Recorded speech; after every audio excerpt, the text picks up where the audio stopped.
Good morning, welcome to the PR and Sustainability Talks podcast. Today we have joining us Victor Vasluian. Tell us what you do. Good morning, everybody. So I'm General Manager of TERRA Romania Construction Equipment.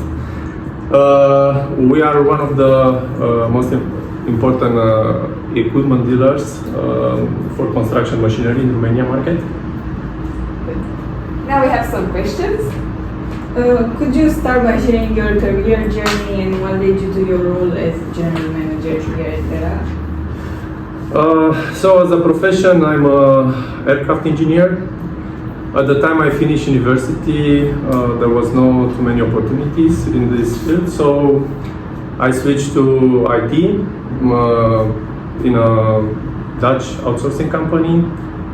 Then I switched to project management, procurement, and finally I came to sales, business development, and general management. Could you tell us what the typical day in your role looks like? So our business is very dynamic.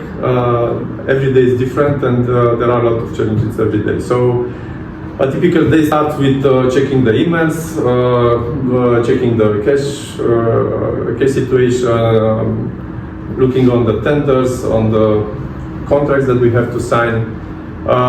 Being part of a multinational company, of course, we have inter-country projects, and we have to check the status of those projects we are involved in.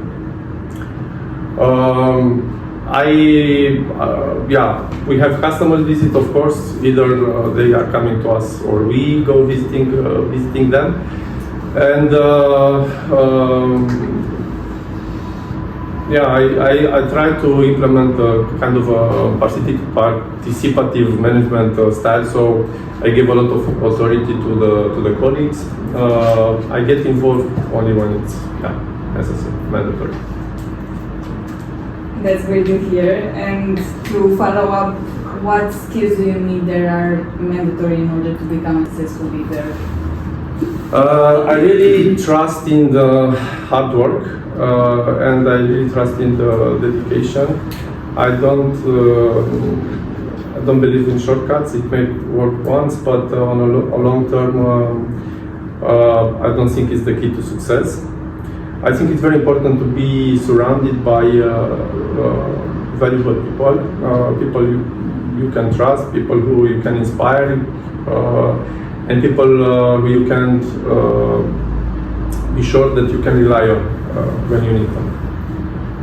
Okay, and how would you say that you approach decision making, especially in high pressure situations? First, I try to gather all the relevant information to generate options.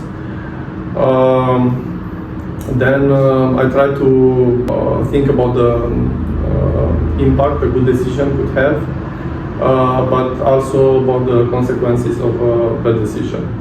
I will try to optimize the output, of course. And I'm trying to think on the long-term perspective rather than the short one. Thank you. As you mentioned, there are challenges. Yes. Can you share one significant challenge that you faced in your career and how you overcame it? I think the pandemic we went through a few years ago was a very tough situation. Thank you for everybody. And in that period, actually, I had many challenges because I took over the position here in January 2020. Then on February we had the go live with an ERP system, and then on March the pandemic starts. So I had several challenges at the time. We had to adapt to the situation because our colleagues, many in the sales, they had to work in the field, so they could not just stay at home. So we had to think about preventive measures. So they can keep on with their activity. And also we had to face challenges regarding due to the supply chain disruption. We had to optimize the stocks. We had to think about using stocks from some other countries from our group. And of course we had to find alternative suppliers.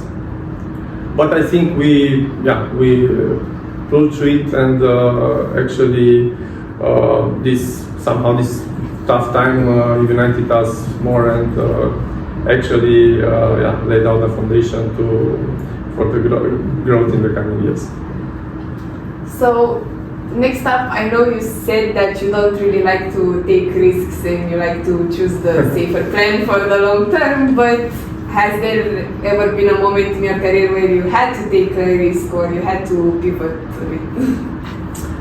I think I was lucky enough to work in really good companies and being surrounded by really good colleagues.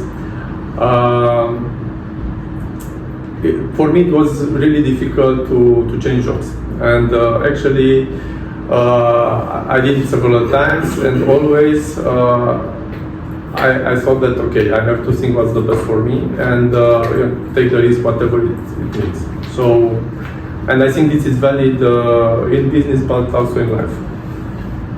That's right, for sure. And now I want to ask the audience if they have any questions, and if they do, please address them to our guests today. Moving on to your success, what were the routines or the practices that you adopt in order to maintain your high performance in your work field or your lifestyle? So I think an active life is beneficial both for professional life but also for business life.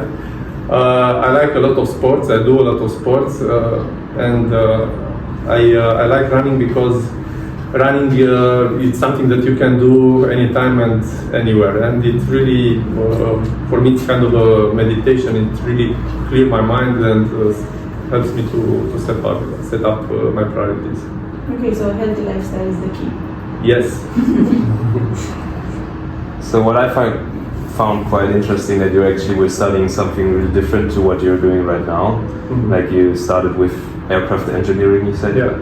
How does this switch work? Because I see it in a dynamic business world right now that many people tend to switch to management even though they never learned it. How does it work, and what skills do I need to make this switch successful?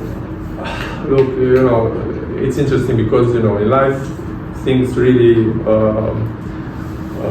can align at some point. And actually, even if you start with something, if you really like it and you are doing it, you might find during your career, some other activities that you are interested about and you really like it.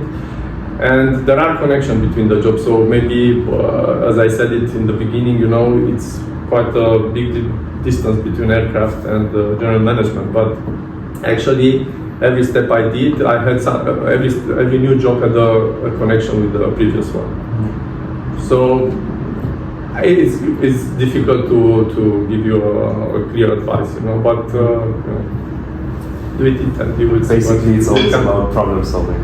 Yes, exactly. I have a question for you, Mr. Vasluian. So basically, for aspiring leaders or young professionals, what advice would you give about building a fulfilling and impactful career? Yeah, well, I think it's very important to be curious. It's important to keep learning. It's important to trust yourself, to be open for challenges. But